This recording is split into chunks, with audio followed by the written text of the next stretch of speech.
প্রিয় দেশবাসী, আসসালামু আলাইকুম। বছর ঘুরে আমাদের মাঝে আবার এসেছে পবিত্র ঈদুল আজহা।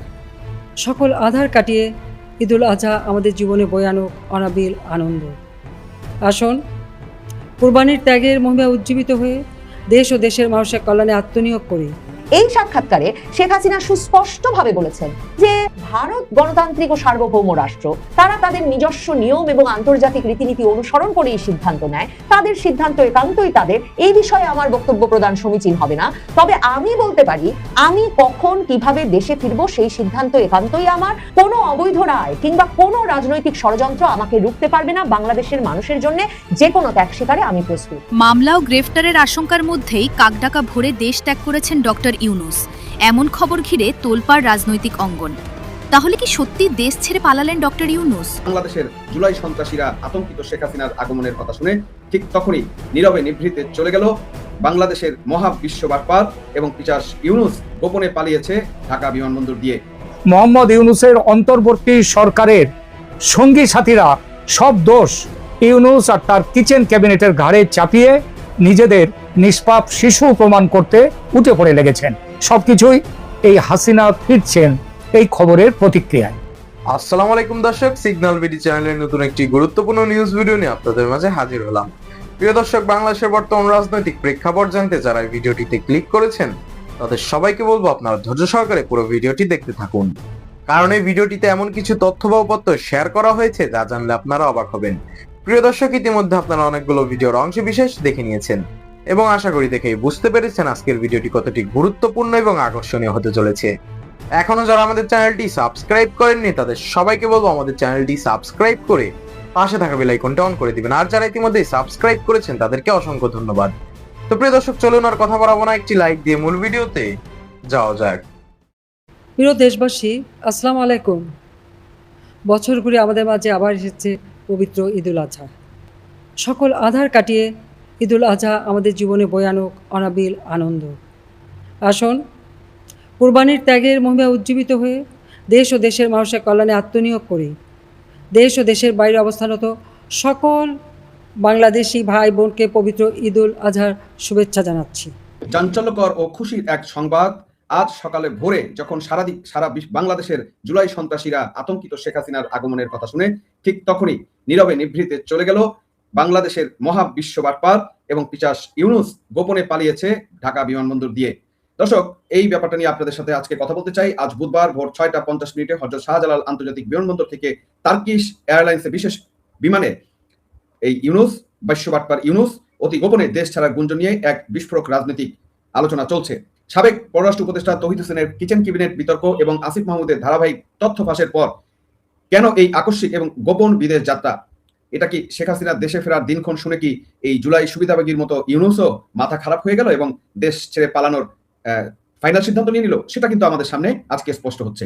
দর্শক, আন্তর্জাতিক রাজনীতি এবং ক্ষমতার খেলা যখন তার চূড়ান্ত অঙ্কে গিয়ে পৌঁছায় তখন পর্দার আড়ালে থাকা বড় বড় কুশীলবদের মুখচ্ছবি আর তাদের আত্মরক্ষার মারিয়ার চেষ্টা দেখে সাধারণ মানুষ হতভম্ব হয়ে যায়।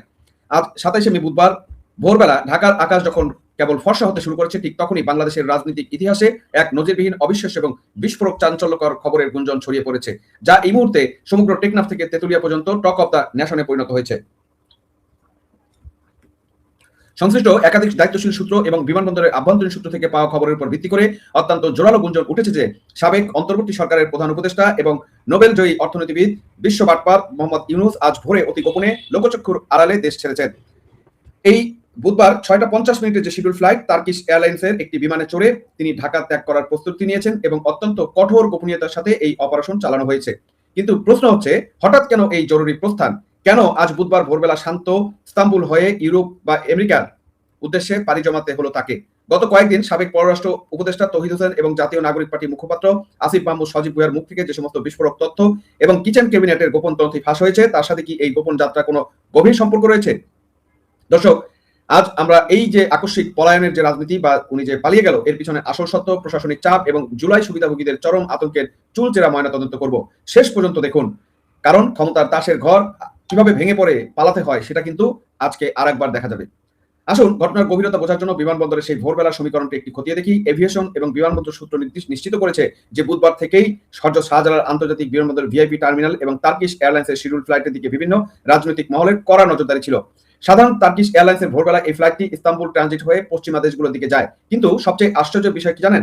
এই ভোর 6:50 ফ্লাইটে যাত্রী তালিকার ক্ষেত্রে সিভিল এভিয়েশন এবং সংশ্লিষ্টদের উপর অত্যন্ত কঠোর গোপনীয়তা রক্ষা করার নির্দেশ দেওয়া হয়েছিল। দর্শক, আমি প্রশ্ন করতে চাই, যদি তিনি কোনো ব্যক্তিগত চিকিৎসা বা আন্তর্জাতিক ফোরামের পূর্ব নির্ধারিত সফরে যেতেন, তবে এত লুকাছাপা কেন? দেশের সাধারণ মানুষকে অন্ধকারে রেখে কোনো আনুষ্ঠানিক ঘোষণা ছাড়াই ভোরবেলা চোরের মতো অতি গোপনে দেশ ছাড়ার গুঞ্জন উঠবে? সবচেয়ে রহস্যজনক বিষয় হলো, এই স্পর্শকাতর খবরের পর প্রধানমন্ত্রী কার্যালয় প্রফেসর ইউনূসের ঘনিষ্ঠ সহকর্মীদের প্রাতিষ্ঠানিক পক্ষ থেকে এখন পর্যন্ত কোনো রকমের আনুষ্ঠানিক বিবৃতি বা অস্বীকারনামা জারি করা হয়নি। এই রহস্যময় নিরাপত্তাই কিন্তু প্রমাণ করে দেয় যে ডাল মে কুচ কালা হে। ভেতরে পচন যখন চামড়ার ফুরে বেরিয়ে আসে, তখন মুখ খোলার আর কোনো নৈতিক সাহস থাকে না। দেশের মানুষকে জবাবদিহিতা না করে এভাবে গোপনে দেশ ত্যাগের চেষ্টা এই মহাবাটপার ইউনূসের তথাকথিত কুশীলবদের নৈতিক অবস্থানের উপর একটি বিরাট এবং চূড়ান্ত চপেটাঘাত হিসেবে দেখা হচ্ছে। কূটনীতিক এবং রাজনৈতিক বিশ্লেষকদের একাংশ মনে করেন, প্রফেসর ইউনূসের এই আকস্মিক এবং গোপন যাত্রার সিদ্ধান্ত কোনো আকস্মিক ঘটনা নয়, এটি আসলে চরম প্রশাসনিক এবং মনস্তাত্ত্বিক চাপ এড়ানোর একটি সুপরিকল্পিত কৌশল। বিগত কয়েকদিনে আমরা কি দেখছি? সাবেক পররাষ্ট্র উপদেষ্টা তৌহিদ হোসেন মিডিয়ার সামনে এসে যে বোমা ফাটিয়েছেন, যে 7 সদস্যের অনভিজ্ঞ এবং কিচেন ক্যাবিনেট যমুনা ভবনের প্রতি মঙ্গলবার বসে তাদের দেশের ভাগ্য নির্ধারণ করতে এবং পররাষ্ট্র মন্ত্রণালয়কে সম্পূর্ণ অন্ধকারে রেখে আমেরিকার সাথে যে আমেরিকার স্বার্থে বাণিজ্য চুক্তি সই করা হয়েছিল, সেই বিতর্কের আগুন এখনো নেবেনি এবং সেটা কিন্তু দাউ দাউ করে জ্বলছে। তার উপর আবার যুক্ত হচ্ছে জাতীয় নাগরিক পার্টির মুখপাত্র আসিফ মাহমুদ সজীব ভুঁইয়া ধারাবাহিক বিস্ফোরক সব সত্য ফাঁস। সাবেক কূটনীতিক খলিলুর রহমানের মধ্যকার তীব্র রাজনৈতিক কাদা ছোড়াছুড়ির নগ্ন রূপ। যে অন্তর্বর্তী সরকার দেশের মানুষকে একটা সুন্দর এবং সৎ স্বপ্ন দেখিয়েছিল, এবং যে সরকারের ভিতরে কুৎসিত কোন্দল এবং অর্থের লেনদেন এবং ক্ষমতার ভাগাভাগির যে রূপ গত কয়েকদিনের সামনে এসেছে, তাতে প্রফেসর ইউনূসের শাসন ব্যবস্থায় দেউলিয়া দশা পুরো উন্মোচিত হয়ে গেছে। যখন নিজের ঘরেই আগুন লেগে গেছে, যখন নিজের উপদেষ্টারা একে অপরের মুখোশ টেনে ছেড়ে ফেলছে, তখন সেই চরম প্রশাসনিক এবং আইনি চাপ থেকে সাময়িক দূরত্ব বজায় রাখতে বা নিজেকে সেভ করতে এই নোবেল জয়ী বিশ্ব বাটপারের গোপন বিদেশ যাত্রা ছাড়া আর কোনো গতি ছিল না। এটি কোনো স্বাভাবিক সফর নয়, এটি আসলে ক্ষমতার মহাসংকট থেকে নিজেকে বাঁচানোর এক কূটনীতিক পলায়ন। দর্শক, স্ক্রিনে কিন্তু আপনারা দেখছেন যে খবরটা আমি বলছি, সেটা কিন্তু দৈনিক প্রথম সংবাদ তারা প্রকাশ করেছে এবং আরো কয়েকটা সংবাদ মাধ্যম কিন্তু বিশেষ এটা প্রকাশ করেছে। সেখানে বলেছে যে আজ ভোরেই অতি গোপনে দেশ ছাড়ছেন প্রফেসর ইউনূস, টার্কিশ এয়ারলাইন্সের ফ্লাইটে বিশেষ যাত্রার গুঞ্জন। এবং এখানে কিন্তু আপনারা খেয়াল করবেন দর্শক, এখানে কিন্তু ফ্লাইট নাম্বার, এই যে শিডিউল ফ্লাইট যেটা বলা হয়েছে TK 713 দিকে রাজনৈতিক মহলে এই ফ্লাইটে উনি গিয়েছেন, সেটাও কিন্তু তারা স্পষ্ট করেছেন। কিন্তু এই আমরা আসলে বলতে চাইতেছি যে এই যে পুরো চিত্রনাট্যের আসল মাস্টার এবং সবচেয়ে বড় মনস্তাত্ত্বিক কারণটা কোথায় লুকিয়ে আছে জানেন? তা হলো সাবেক প্রধানমন্ত্রী শেখ হাসিনা দেশে ফেরার দিনক্ষণ নিয়ে তৈরি হওয়া নতুন সমীকরণ। সাম্প্রতিক সময়ে ভারত এবং ওয়াশিংটনের মধ্যকার উচ্চ পর্যায়ের আলোচনা, আমেরিকার ভুল স্বীকার এবং দক্ষিণ এশিয়া দিল্লির দেখার যে আন্তর্জাতিক প্রেক্ষাপট তৈরি হয়েছে, তারপর থেকেই সারা দেশে এক নতুন হাওয়া বইতে শুরু করেছে। শেখ হাসিনা দেশে ফেরার দিনক্ষণ যত ঘনিয়ে আসছে, সারা দেশে তথাকথিত জুলাই আন্দোলনের সুবিধাভোগী এবং বিশৃঙ্খলাকারীরা তত বেশি আতঙ্কিত এবং উত্তেজিত হয়ে উঠছে। আজ আপনারা সামাজিক যোগাযোগ মাধ্যমে এবং রাজনৈতিক অঙ্গনে তাকালেই দেখতে পাবেন কিভাবে এই সুবিধাভোগীদের মধ্যে নিজেদের নির্দোষ প্রমাণ করার জন্য এক নোংরা প্রতিযোগিতা শুরু হয়েছে। একজন অন্যজনকে বেঈমান বলছেন, একজন অন্যজনের বিরুদ্ধে ডিবি অফিসে জুস খাওয়ার অডিও ফাঁস করেছেন। আবার কারণ তারা এই কেন করছে এগুলো? কারণ তারা খুব ভালো করে বুঝতে পেরেছে যে আন্তর্জাতিক সমর্থন আজ তাদের পায়ের তলা থেকে সরে গেছে এবং দেশের মানুষও তাদের ভণ্ডামি ধরে ফেলেছে। ঠিক এই চরম মুহূর্তে প্রফেসর ইউনূসের এইভাবে অতি গোপনে ভোরবেলা দেশ ত্যাগের গুঞ্জন জনমনে এক বিরাট প্রশ্ন এবং সন্দেহের জন্ম দিয়েছে। যদিও এমন কোনো শিডিউল আমাদের কাছে জানা নেই বা তথ্য নেই যে প্রফেসর ইউনূস তার তুরস্ক গিয়ে কোনো সেমিনারে যাবেন বা কোনো প্রোগ্রাম বা কোনো চিকিৎসাগত ব্যাপার রয়েছে, কিন্তু কেন তিনি দেশ ত্যাগ করেছেন এবং কোনো কারণ ছাড়াই গোপনে, সেটা কিন্তু চাঞ্চল্যের সৃষ্টি করেছে। জাহাজের ক্যাপ্টেন যখন জাহাজ ডুবে যাওয়ার আশঙ্কায় সবার আগে ভোরবেলা লাইভ বোটে চড়ে পালিয়ে যাওয়ার চেষ্টা করে, তখন বুঝতে হবে সেই জাহাজের সলিল সমাধি এখন সেফ সময়ের ব্যাপার মাত্র। জুলাইয়ের তথাকথিত যোদ্ধাদের মাথা আজ পুরোপুরি খারাপ হয়ে গিয়েছে, কারণ তাদের অভিভাবকরাই আজ তাদের ফেলে রেখে টার্কিশ এয়ারলাইন্সের ফ্লাইটে চড়ে বসার গুঞ্জন এবং পালিয়ে যাওয়ার গুঞ্জন ছড়াচ্ছে। দর্শক, আজকের এই পরিস্থিতি কিন্তু দেশের অন্যান্য রাজনৈতিক দলগুলোর খুব ভালো করে পর্যবেক্ষণ করছে। ইতিমধ্যে জাতীয় নাগরিক পার্টি এনসিপি এবং অন্যান্য রাজনৈতিক দলগুলোর পক্ষ থেকে প্রফেসর ইউনূসের এই গোপন যাত্রা নেপথ্যের কারণ খতিয়ে দেখার জোর দাবি উঠছে বলে শোনা যাচ্ছে। তারা জানতে চায় দেশের এই উত্তপ্ত পরিস্থিতি এবং যখন পুরো জাতি এক চরম অনিশ্চয়তার মধ্যে দিয়ে যাচ্ছে এবং তাদের জীবন অনিশ্চয়তার মধ্যে যাচ্ছে এবং জুলাই সন্ত্রাসীদের জীবন নিয়ে আতঙ্কিত হচ্ছে, তখন এই বাটপার ইউনূস কোন উদ্দেশ্যে, কেন, কার ইশারায় ইস্তাম্বুল হয়ে ইউরোপের উদ্দেশ্যে পাড়ি জমাচ্ছে? কূটনৈতিক পর্যবেক্ষকদের মতে এই গোপন সফর যদি আসলেই সত্য হয়, তবে এটি বাংলাদেশের রাজনীতিতে আবার কোনো বড় ধরনের পরিবর্তনের এক স্পষ্ট ইঙ্গিত। যে শক্তির উপর ভরসা করে এতদিন এই অন্তর্বর্তী সরকার ব্যবস্থা এবং তারেক রহমান সরকার টিকে থাকার চেষ্টা করেছিল, সেই শক্তির অপসারণ এবং নতুন কোনো রাজনৈতিক সমীকরণ বা নির্বাচনের প্রক্রিয়া অতি দ্রুত শুরু হওয়ার পথে তৈরি হচ্ছে। শেখ হাসিনা 1981 সালের 17ই মে তার স্বদেশ প্রত্যাবর্তন দিবসটিকে ঘিরে সংবাদ মাধ্যমকে দেওয়া সাক্ষাৎকারে হঠাৎ করেই যখন এ ঘোষণা দিয়ে বসলেন যে খুব শিগগিরই তিনি মাথা উঁচু করে দেশে ফিরছেন এবং সেই দিবসটিকে স্মরণ করে আওয়ামী লীগ নেতৃবৃন্দের সভায় এরপর স্পষ্টত জানিয়ে দিলেন যে তিনি দেশে ফিরে বিচারের মুখোমুখি হতে চান, এবং সেসব খবর যখন সংবাদ মাধ্যমে বেরিয়ে এলো তারপর থেকে এই নিয়ে আলোড়ন থামছেই না। শেখ হাসিনাকে দেশে ফেরাতে তিনি ট্রাভেল পাসের আবেদন করলে যে সরকার ট্রাভেল পাস দেবে না সেটাও বাংলাদেশের স্বরাষ্ট্রমন্ত্রী সালাউদ্দিন আহমেদ পরিষ্কার করে দিয়েছেন, যাতে স্পষ্ট হয়েছে বিএনপি সরকার কিছুতেই এই সময়ে শেখ হাসিনাকে দেশে ফিরিয়ে রাজনৈতিক কোনো বিপদের মুখে পড়তে চায় না। এমনকি সংবাদ মাধ্যমগুলোতে শেখ হাসিনার দেশে ফেরার এই ঘোষণা কি করে বিএনপির জন্য একটা রাজনৈতিক ফাঁদ হয়ে উঠতে পারে তা নিয়ে নানা রকম খবর বের হচ্ছে, এবং বিএনপি পন্থী পর্যবেক্ষকরা বলছেন যে কিছুতেই সে ফাঁদে পা দিয়ে শেখ হাসিনাকে দেশে ফেরার কোনো সুযোগ বিএনপি সরকারের করে দেওয়া উচিত না। কারণ এর আগে সংবাদ মাধ্যমে এমন খবরও বেরিয়েছিল যে শেখ হাসিনা আগস্টের মধ্যে দেশে তো ফিরছেনই, তার আগে তিনি ভারতের হাই কমিশনে তার পাসপোর্টটা যেহেতু 2025-এ বাতিল করে দেওয়া হয়েছে, কাজেই তিনি একটা ট্রাভেল পাসেরও আবেদন করতে পারেন। সরকারের স্বরাষ্ট্রমন্ত্রী সালাউদ্দিন আহমেদ এরপর স্পষ্ট করে জানিয়ে দিয়েছেন যে তারা ভারত সরকার শেখ হাসিনাকে প্রত্যর্পণ করবেন, সেজন্যই অপেক্ষা করবেন আইনি পদ্ধতিতে তিনি যাতে ফেরত আসেন। ট্রাভেল পাসের এখানে কোনো প্রশ্ন উঠছে না। শেখ হাসিনা ভারত সরকারের সমর্থনেই কি এরকম একটা সময় যখন আওয়ামী লীগকে যে বিন্দু মাত্র সুযোগ দেবে না নতুন বিএনপি সরকার, কিংবা কিছু মাত্র রাজনৈতিক পরিসরও তাদের জন্য তৈরি করবে না, বরং ইউনূস সরকারের মতোই একইভাবে কোণঠাসা করে রাখার এবং নির্যাতন মামলায় জর্জরিত করে রাখার বিষয়ে বিএনপি আর জামায়াতে ইসলামী জাতীয় নাগরিক পার্টি এনসিপি সহ সকল এই আওয়ামী লীগ বিরোধী পক্ষের ঐক্য হয়ে গেছে, সেটা যখন স্পষ্ট, এমন সময় শেখ হাসিনা কি করে এই বিশ্বাস পেলেন যে আন্তর্জাতিক সংবাদ মাধ্যমে, ভারতের শীর্ষস্থানীয় সংবাদ মাধ্যমগুলোতে তিনি ঘোষণা দিয়ে বসলেন যে তিনি শিগগিরই দেশে ফিরবেন, আর দলীয় ফোরামে দলের নেতৃবৃন্দকে জানিয়ে দিলেন যে তিনি বিচারের মুখোমুখি হতে দেশে ফিরবেন। কাজে অনেক বিশ্লেষকেরাই মনে করছিলেন যে ভারত নিশ্চিতভাবেই শেখ হাসিনার এই সিদ্ধান্তের পেছনে একটা গুরুত্বপূর্ণ ভূমিকা রাখছে। একদিকে যেমন স্বরাষ্ট্রমন্ত্রী সালাউদ্দিন আহমেদ জানেন যে আন্তর্জাতিক অপরাধ ট্রাইব্যুনালের ওই ত্রুটিপূর্ণ বিচার, যার অভিযোগ থেকে শুরু করে সাক্ষ্য প্রমাণাদি সবই এমন ভাবে দুর্বল আর সাজানো, আর সরকার যেহেতু সেসব কেউ উদ্ধৃত করে বা সেসবের দলিল দস্তাবেজ দিয়েও এখন পর্যন্ত ভারত সরকারের কাছে কোনো আবেদনও পাঠায় নাই শেখ হাসিনাকে প্রত্যর্পণের, কাজেই ভারত সরকারের শেখ হাসিনাকে প্রত্যর্পণের প্রশ্নই ওঠে না। অন্যদিকে অনেক বিশ্লেষক বরং বলছিলেন যে শেখ হাসিনাকে এই শক্তির পেছনে যে এখনই সময় এবং সরকারকে চাপ সৃষ্টি করে হলেও শেখ হাসিনাকে এখনই ফিরতে হবে, এই বিষয়টি স্পষ্ট করার এখনই উপযুক্ত সময়। এই সাহস, এই আত্মবিশ্বাস, এই সিদ্ধান্তের পেছনে প্রধান সমর্থক হিসেবে ভারত, শেখ হাসিনার স্বাগতিক দেশ ভারত কাজ করেছে কিনা। ভারতের অনলাইন সংবাদ মাধ্যম দ্য ওয়ালে শেখ হাসিনা একটা একান্ত সাক্ষাৎকার দিয়েছেন। শেখ হাসিনার সাক্ষাৎকারগুলো যেমনটা হয় একের চেয়ে অপরটি আরো বেশি বিস্ফোরক হয়ে ওঠে। এই সাক্ষাৎকারে শেখ হাসিনা সুস্পষ্টভাবে বলেছেন যে ভারত সরকার তাকে প্রত্যর্পণ করবে না। তিনি জানেন, কারণ এটা তো একটা ক্যাঙ্গারু কোর্টের বিচার, এটা কোনো রায় হয় নাই, রাজনৈতিক প্রতিশোধমূলক রায়, সাজানো বিচার।